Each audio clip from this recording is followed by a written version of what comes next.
তাইমের সাথে আমার ক্রিকেট নিয়েই কথা হয় বেসিক্যালি। বাংলাদেশের ক্রিকেটের ডেভেলপমেন্ট নিয়ে কথা হয় যে আমরা কীভাবে কী করলে আরও বেটার হয়।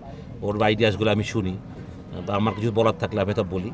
বাট মানে ও চেয়েছে যে আমার এক্সপিরিয়েন্সটা ও চায়, আর কীভাবে চায় আমি জানি না। বাট আমি ওকে ক্লিয়ার করেছি যে আমি ইলেকশন করতে চাই না। বাট আমার যদি আমার প্রফেশন ইজ কোচিং, বাট যদি কোচিং রিলেটেড অন্য কিছু থাকে, আই মাইট হেল্প বিসিবি। যদি আমি মনে করি আমি কোয়াইট গুড এনাফ, বা বিসিবি যদি মনে করি আমি কোয়াইট গুড এনাফ, তাহলে হয়তো সুযোগ থাকবে একটা কাজ করার। বাট সেটা এখনও too early to say. But সময় বলে দেবে কী করবো। ফার্স্টলি ক্রিকেটই আমার সব কিছু আসলে। মাঠ থেকে খেলেই বড় হয়েছি, তো ওইটা আমার মধ্যে থেকে যায়নি।